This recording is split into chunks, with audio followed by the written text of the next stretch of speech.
നമസ്കാരം. തദ്ദേശ സ്വയംഭരണ തെരഞ്ഞെടുപ്പ് കഴിഞ്ഞിരിക്കുകയാണ്. അതിനകത്ത് വലിയ ഭൂരിപക്ഷം UDFിനുണ്ടായി എന്നാണ് മാധ്യമങ്ങളെല്ലാം വലിയ രീതിയിൽ ചിത്രീകരിക്കുന്നതും പറയുന്നതും അങ്ങനെ ഒരു പൊതുബോധം ഉണ്ടാക്കാൻ ശ്രമിക്കുകയും ചെയ്യുന്നത്. എന്നാൽ ഈ തെരഞ്ഞെടുപ്പിൽ വേണ്ടത്ര UDFിന് പെർഫോം ചെയ്യാൻ സാധിച്ചിട്ടുണ്ടോ എന്ന് നമുക്ക് പരിശോധിക്കേണ്ട ഒരു കാര്യമാണ്. ഈ തദ്ദേശ സ്വയംഭരണ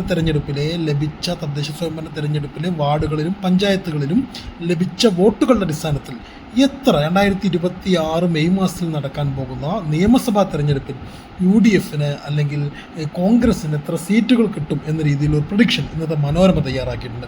ആ മനോരമ പറയുന്നു, ചിത്രം മാറി എന്നാണ് മനോരമ ആദ്യം പറയുന്നത്. ചിത്രം മാറി UDFിന് 80 സീറ്റുകൾ വരെ കിട്ടും എന്നാണ് പറയുന്നത്. UDFിന് 80 സീറ്റുകൾ കിട്ടുമ്പോൾ LDFിന് 58 സീറ്റുകൾ എന്നാണ് മനോരമ പ്രഡിക്റ്റ് ചെയ്യുന്നത്. NDAക്ക് 2 സീറ്റുകൾ എന്നും പറയുന്നുണ്ട്. അതിൻ്റെ കൃത്യമായിട്ട് നിയമസഭാ മണ്ഡലങ്ങൾ തിരിച്ചിട്ടുള്ള കണക്കുകൾ കൊടുത്തിട്ടുണ്ട് അതിനകത്ത് കാസർഗോഡ് നിന്ന് തിരുവനന്തപുരം വരെയാണ് കണക്കുകൾ കൊടുത്തിട്ടുള്ളത്. അതിനകത്ത് പ്രധാനമായിട്ടും പറയുന്നത് മഞ്ചേശ്വരം, കാസർഗോഡ്, ഉദുമ തുടങ്ങിയ മണ്ഡലങ്ങൾ അത് UDFിനൊപ്പം നിൽക്കുമ്പോൾ കാഞ്ഞങ്ങാടും തൃക്കരിപ്പൂരുമാണ് കാസർഗോഡ് ജില്ലയിൽ LDFിനൊപ്പം നിൽക്കുക എന്നാണ് പറയുന്നത്. മറ്റൊരു പ്രധാനപ്പെട്ട കാര്യം എന്ന് പറയുന്നത് ധർമ്മടം, കണ്ണൂർ, പയ്യന്നൂർ. അതിനകത്ത് ധർമ്മടം LDFിനൊപ്പം നിൽക്കുന്നു, കണ്ണൂർ അത് UDFിനൊപ്പം നിൽക്കുന്നു, പയ്യന്നൂർ LDFിനൊപ്പം നിൽക്കുന്നു. മട്ടന്നൂർ ഇത്തവണ തെരഞ്ഞെടുപ്പ് നടന്നിട്ടില്ല. നമുക്കറിയാം മട്ടന്നൂർ നഗരസഭയുമായി ബന്ധപ്പെട്ടുകൊണ്ട് നഗരസഭയിൽ മറ്റ് തദ്ദേശ സ്വയംഭരണ സ്ഥാപനങ്ങൾക്കൊപ്പമല്ല തെരഞ്ഞെടുപ്പ് നടക്കാറുള്ളത്. അതുകൊണ്ട് നിലവിലെ സ്റ്റാറ്റസ് കോ എന്ന രീതിയിൽ മട്ടന്നൂർ ചുവന്ന കളർ തന്നെ കൊടുത്തിട്ടുണ്ട്, അത് ചുവന്ന നിറം തന്നെ കൊടുത്തിട്ടുണ്ട്, അത് LDFിനൊപ്പം എന്ന് തന്നെ കൊടുത്തിട്ടുണ്ട്. തലശ്ശേരി LDFിനൊപ്പം നിന്നു എന്നാണ് പറയുന്നത്. മറ്റൊരു കാര്യം തളിപ്പറമ്പ് UDFിനൊപ്പം. ഇപ്പോൾ തളിപ്പറമ്പിലെ നിലവിലെ MLA MV ഗോവിന്ദൻ മാസ്റ്ററാണ്. MV ഗോവിന്ദൻ മാസ്റ്റർ പ്രതിനിധാനം ചെയ്യുന്ന തളിപ്പറമ്പ് 2026 തെരഞ്ഞെടുപ്പിൽ UDFിനൊപ്പം പോകും എന്നാണ് ഈ തദ്ദേശ സ്വയംഭരണ തെരഞ്ഞെടുപ്പിലെ വോട്ടുകൾ അടിസ്ഥാനപ്പെടുത്തിക്കൊണ്ടുള്ള കണക്കെന്ന് പറയുന്നത്. പേരാവൂര് UDFിന് എന്ന് പറയുന്നു, കല്യാശ്ശേരി അത് LDFിനൊപ്പം തന്നെ നിൽക്കുന്നുണ്ട്. അഴീക്കോട് UDFിലേക്ക് പോകുമെന്ന് പറയുന്നു. അഴീക്കോടിലുള്ള അവരുടെ ലീഡ് എന്ന് പറയുന്നത് ചെറിയ ലീഡാണ്, നമുക്ക് ശ്രദ്ധിക്കണം. കഴിഞ്ഞ KM ഷാജി മത്സരിച്ച KM ഷാജിയെ തോൽപ്പിച്ചാണ് PK സുമേഷ് കഴിഞ്ഞ തവണ അഴീക്കോട് മണ്ഡലം LDF പിടിച്ചെടുത്തത്. ആ മണ്ഡലത്തിൽ ഇത്തവണ 2026 UDFിലേക്ക് പോകുമെന്ന് പറയുമ്പം 2019 വോട്ടിൻ്റെ ലീഡാണ് അവിടെ പറയുന്നത്. ഒരുപക്ഷെ കണ്ണൂർ ജില്ലയിൽ തന്നെ ഏറ്റവും കുറവ് ലീഡുള്ള മണ്ഡലമായിട്ട് അഴീക്കോട് ഇപ്പോൾ അടയാളപ്പെടുത്തിയിരിക്കുന്നു. ഇരിക്കൂര് സ്വാഭാവികമായിട്ടും കോൺഗ്രസിൻ്റെ ഒരു കോട്ടയായിട്ടുള്ള അല്ലെങ്കിൽ UDFിൻ്റെ കോട്ടയായിട്ടുള്ള മണ്ഡലമാണ്. ഇരിക്കൂര് UDFിനൊപ്പം തന്നെ നിൽക്കുമെന്ന് പറയുന്നു. കൂത്തുപറമ്പ് LDFിനൊപ്പം നിൽക്കുമെന്ന് പറയുന്നു. മറ്റൊരു കാര്യം വയനാട് ജില്ലയുമായി ബന്ധപ്പെട്ടുകൊണ്ടാണ്. വയനാട് ജില്ലയിൽ കൽപ്പറ്റ ഉൾപ്പെടെയുള്ള കൽപ്പറ്റ ഇത്തവണ നഗരസഭ LDF പിടിച്ചിരുന്നു. എന്നാൽ ലോക്സഭാ മണ്ഡലത്തിലേക്ക് വരുമ്പോൾ കൽപ്പറ്റ, ബത്തേരി, മാനന്തവാടി 3ഉം UDFിനൊപ്പം നിൽക്കുമെന്ന് പറയുന്നു. കോഴിക്കോട് എല്ലാ കാലത്തും LDFിനൊപ്പം നിയമസഭാ തെരഞ്ഞെടുപ്പിൽ LDFിനൊപ്പം ഉറച്ചു നിന്നിട്ടുള്ള കോഴിക്കോട് ജില്ലയിലെ നാദാപുരം, കുറ്റ്യാടി, വടകര, ബാലുശ്ശേരി, പേരാമ്പ്ര, കൊയിലാണ്ടി, കൊടുവള്ളി ഈ മണ്ഡലങ്ങളെല്ലാം UDFിലേക്ക് മാറുമെന്നാണ് പറയുന്നത്. ഇത് ബാലുശ്ശേരി മണ്ഡലം പ്രധാനമായിട്ട് എടുത്തു പറയേണ്ട ഒരു മണ്ഡലമാണ്. ഇപ്പം നിലവിൽ കോഴിക്കോട് ജില്ലയിലെ നാദാപുരത്തും കുറ്റ്യാടിയിലും ബാലുശ്ശേരിയിലും പേരാമ്പ്രയിലും കൊയിലാണ്ടിയിലും LDF MLAമാരാണുള്ളത്. UDF സ്ഥാനാർത്ഥികളുള്ളത് അല്ലെങ്കിൽ UDFിൻ്റെ MLAമാരുള്ള വടകരയിലും കൊടുവള്ളിയിലുമാണ്. എന്നാൽ എലത്തൂർ LDFിനൊപ്പം ഉറച്ചു നിൽക്കുമെന്ന് പറയുന്നു. കോഴിക്കോട് നോർത്ത് LDFിനൊപ്പം ഉറച്ചു നിൽക്കുമെന്ന് പറയുന്നു. കോഴിക്കോട് സൗത്ത് UDFിലേക്ക് മാറും എന്നാണ് പറയുന്നത്. തിരുവമ്പാടി മാറുമെന്ന് പറയുന്നു. കുന്നമംഗലം മാറുമെന്ന് പറയുന്നു. ബേപ്പൂർ LDFിനൊപ്പം ഉറച്ചു നിൽക്കുമെന്ന് തന്നെയാണ് പറയുന്നത്. 23,000 വോട്ടിൻ്റെ ലീഡ് ഈ തദ്ദേശ തെരഞ്ഞെടുപ്പിൽ പോലും LDFിനുണ്ട് എന്നാണ് പറയുന്നത്. മറ്റൊരു പ്രധാനപ്പെട്ട കാര്യം മലപ്പുറം ജില്ലയുമായി ബന്ധപ്പെട്ടുകൊണ്ടാണ്. മലപ്പുറം ജില്ലയിലെ ലിസ്റ്റ് നോക്കുമ്പോൾ മലപ്പുറം ഒരു ക്ലീൻ സ്വീപ്പാണ്. മലപ്പുറം ജില്ലയിലെ എല്ലാ മണ്ഡലങ്ങളിലും UDF ജയിക്കും എന്നാണ് പറയുന്നത്.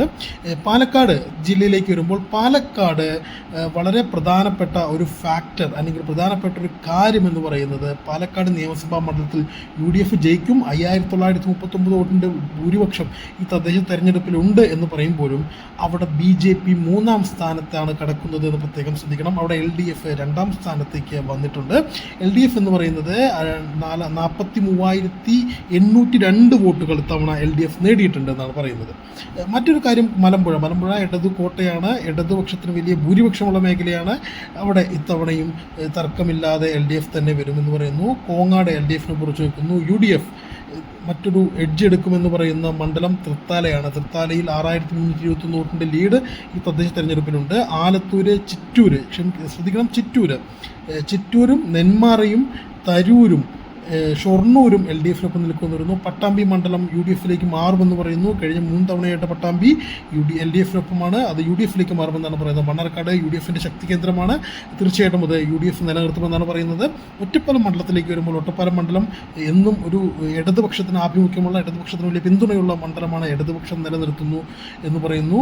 ഇനി മറ്റൊരു പ്രധാനപ്പെട്ട കാര്യം തൃശ്ശൂർ ജില്ലയെ ബന്ധപ്പെട്ടുകൊണ്ട്, തൃശ്ശൂർ ജില്ലയിൽ ഇത്തവണ ലോക്സഭാ തെരഞ്ഞെടുപ്പിൽ തൃശ്ശൂരിൽ നിന്നും BJPക്ക് ഒരു MP ലഭിക്കുന്നു.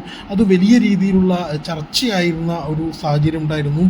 തൃശ്ശൂർ BJP വലിയ നേട്ടമുണ്ടാക്കുമെന്നൊക്കെയാണ് പറഞ്ഞിട്ടുണ്ടായിരുന്നത്. എന്നാൽ തൃശ്ശൂർ ജില്ലയിലേക്ക് വരുമ്പോൾ ശ്രദ്ധിക്കേണ്ട ഒരു കാര്യം, തൃശ്ശൂർ മണ്ഡലത്തിൽ ഇത്തവണ UDFിനാണ് തദ്ദേശ സ്വയംഭരണ തെരഞ്ഞെടുപ്പിൽ ലീഡുള്ളത്. മറ്റെല്ലാ മണ്ഡലത്തിലും, ചാലക്കുടി ഒഴികെയുള്ള മറ്റെല്ലാ മണ്ഡലത്തിലും LDFിന് വളരെ കൃത്യമായിട്ടുള്ള ലീഡുണ്ട്. അതായത് തൃശ്ശൂർ ജില്ല 2026 തെരഞ്ഞെടുപ്പിലെ കോൺഗ്രസ്സിന് അടിപതറുകയാണെങ്കിൽ അതിനകത്ത് തൃശ്ശൂർ ജില്ലയ്ക്ക് കാര്യമാത്ര പ്രസക്തമായിട്ടുള്ള റോൾ ഉണ്ടാകുമെന്ന കാര്യം തീർച്ചയാണ്. മറ്റൊരു പ്രധാനപ്പെട്ട കാര്യം അങ്കമാലിയിലേക്ക് വരുമ്പോഴാണ്. അങ്കമാലി എന്ന് പറയുന്നത് ഒരു UDF സ്വഭാവമുള്ള മണ്ഡലമാണ്. UDFിൽ നിന്നും ജോസ് തെറ്റയിൽ മുമ്പ് LDFിൻ്റെ ഭാഗമായി ഇതിന് ജയിച്ചിട്ടുണ്ടെങ്കിൽ പോലും കഴിഞ്ഞ 2 തവണയായിട്ട് UDF നിലനിർത്തുന്ന ഒരു മണ്ഡലമാണ്. അത് UDFിനൊപ്പം നിൽക്കുമെന്നാണ് പറയുന്നത്. ആലുവ, തൃക്കാക്കര, എറണാകുളം തുടങ്ങിയ മണ്ഡലങ്ങൾ UDFിനൊപ്പം നിൽക്കുമെന്ന് പറയുന്നുണ്ട്. അതിനോടൊപ്പം തന്നെ പറയേണ്ട മറ്റു മണ്ഡലങ്ങൾ ഇതൊക്കെയാണ്.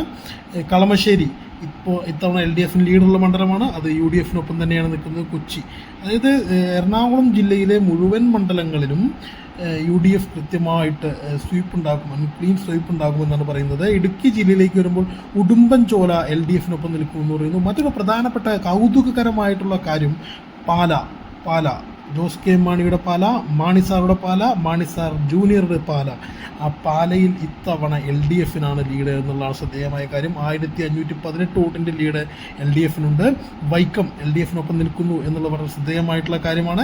കാഞ്ഞിരപ്പള്ളി LDFിനൊപ്പം നിൽക്കുന്നു. ചേർത്തല, ആലപ്പുഴ ജില്ലയിലേക്ക് വരും, മറ്റെല്ലാ മണ്ഡലങ്ങളും UDFിനൊപ്പമാണ് നിൽക്കുന്നത്. ആലപ്പുഴ ജില്ലയിലേക്ക് വരുമ്പോൾ ചേർത്തല LDFിനൊപ്പം നിൽക്കുന്നുണ്ട്. അരൂര് ഒരു ചെറിയ എഡ്ജ് UDFിനുണ്ട്. കുട്ടനാട് LDFിനൊപ്പം, മാവേലിക്കര LDFിനൊപ്പം, കായംകുളം LDFിനൊപ്പം. ഹരിപ്പാട്, അതായത് രമേശ് ചെന്നിത്തലയുടെ മണ്ഡലമായ ഹരിപ്പാട് ഇത്തവണയും UDFിനൊപ്പം തന്നെയായിരിക്കും എന്നാണ് പറയുന്നത്. ചെങ്ങന്നൂർ LDF സജീറിൻ്റെ LDF ആണ്. ആലപ്പുഴ LDFിനൊപ്പം, അമ്പലപ്പുഴ LDFിനൊപ്പം എന്ന് പറയുന്നു. ഇനി അടുത്ത് പത്തനംതിട്ട ജില്ലയിലാണ്. പത്തനംതിട്ട ജില്ലയിലെ മുഴുവൻ മണ്ഡലങ്ങളിലും കഴിഞ്ഞ തവണ അവിടെ UDFിനോ കോൺഗ്രസ്സിനോ സീറ്റില്ല. പക്ഷേ ഇത്തവണ മുഴുവൻ മണ്ഡലത്തിലും അവിടെ കൃത്യമായിട്ട് പത്തനംതിട്ട ജില്ലയിൽ മുഴുവൻ മണ്ഡലങ്ങളിലും UDFിന് ഒരു എഡ്ജ് കൃത്യമായിട്ട് ഈ കണക്കുകൾ സൂചിപ്പിക്കുന്നുണ്ട്. കൊല്ലം ജില്ലയിലേക്ക് വരുമ്പോൾ ചവറ, കരുനാഗപ്പള്ളി, കുന്നത്തൂർ ഉൾപ്പെടെയുള്ള പത്തനാപുരം ഈ മണ്ഡലങ്ങൾ ഒഴികെ ബാക്കി എല്ലായിടത്തും LDFിനാണ് ലീഡ് പറയുന്നത്. തിരുവനന്തപുരം ജില്ലയിലേക്ക് വരുമ്പോൾ വളരെ കൗതുകകരമായ ചില കണക്കുകളുണ്ട്. തിരുവനന്തപുരം ജില്ലയുമായി ബന്ധപ്പെട്ടുകൊണ്ട് NDAക്ക് ഈ സർവേ പ്രകാരം ഈ കണക്കുകൾ പ്രകാരം NDAക്ക് 2 സീറ്റുകളാണ് പ്രവചിച്ചിട്ടുള്ളത്. ആ 2 സീറ്റുകൾ വരുന്നത് തിരുവനന്തപുരം ജില്ലയിലാണ്.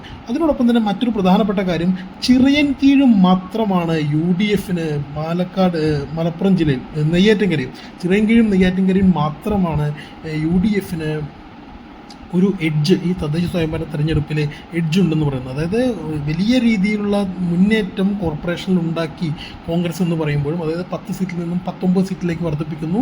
അവിടെ 51 സീറ്റുണ്ടായിരുന്ന CPM അല്ലെങ്കിൽ LDF 35 സീറ്റിലേക്ക് മാറുന്നു. 35 സീറ്റുള്ള BJP 50 സീറ്റിലേക്ക് വളരുന്നു എന്നൊക്കെ പറയുമ്പോഴും അവിടുത്തെ മനസ്സ് അല്ലെങ്കിൽ അവിടുത്തെ വോട്ടർമാരെന്ന് പറയുന്നത് LDFിനൊപ്പമാണ്, അല്ലെങ്കിൽ ആ ജില്ലയിലെ കണക്കുകൾ പ്രകാരം LDFിനൊപ്പമാണ്. അത് വളരെ കൃത്യമായിട്ട് UDFിന് മുഴുവൻ പങ്കാളിത്തവും കൊടുക്കുന്ന, അല്ലെങ്കിൽ UDFിന് വലിയ സംഭാവന നൽകുന്ന 3 ജില്ലകളായി മാറാൻ സാധ്യതയുള്ളത് മലപ്പുറം, എറണാകുളം, പത്തനംതിട്ട എന്നതാണ്. പത്തനംതിട്ടയിൽ നിലവിൽ ഈ തദ്ദേശ സ്വയംഭരണ തെരഞ്ഞെടുപ്പിലെ ട്രെൻഡ് UDF പിന്തുടരുമോ എന്നുള്ള കാര്യം കണ്ടറിയണം. അല്ലെങ്കിൽ അവിടെ ഒരു വലിയ നേട്ടം ഉണ്ടാക്കാൻ കഴിയില്ല. കാരണം നിലവിൽ ഒരു സീറ്റിൽ പോലും പത്തനംതിട്ടയിൽ UDFിൻ്റെ MLAമാരില്ല എന്ന് വളരെ ശ്രദ്ധേയമായിട്ടുള്ള കാര്യമാണ്.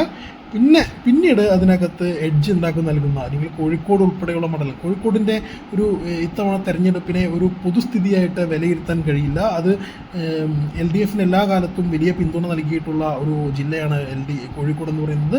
ആ കോഴിക്കോട് മണ്ഡലം അല്ലെങ്കിൽ കോഴിക്കോട് ജില്ലയിലെ മണ്ഡലങ്ങൾ എത്രത്തോളം UDFനൊപ്പം ഉറച്ചു നിൽക്കുമെന്ന കാര്യം അറിയേണ്ട ഒരു കാര്യമാണ്. കാരണം ഈ തദ്ദേശ സ്വയംഭരണ തെരഞ്ഞെടുപ്പിൽ ഒരു വൺ ടൈം വണ്ടറായി മാറാനാണ് സാധ്യതയെ കാണുന്നത്. എന്തായാലും ഈ കണക്കുകൾ പ്രകാരം ഇത്തവണ ഇവർക്കുള്ളത് 80-58-2, അതായത് വലിയ മെജോറിറ്റി അല്ലെങ്കിൽ ഒരു ക്ലീൻ സ്വീപ്പ് എന്ന് പറയാൻ മാത്രമൊന്നുമില്ല. കാരണം 10 കൊല്ലം ഭരിച്ച സർക്കാരാണ് LDF സർക്കാർ. അതിനുശേഷം നടന്ന തദ്ദേശ സ്വയംഭരണ തെരഞ്ഞെടുപ്പാണ്.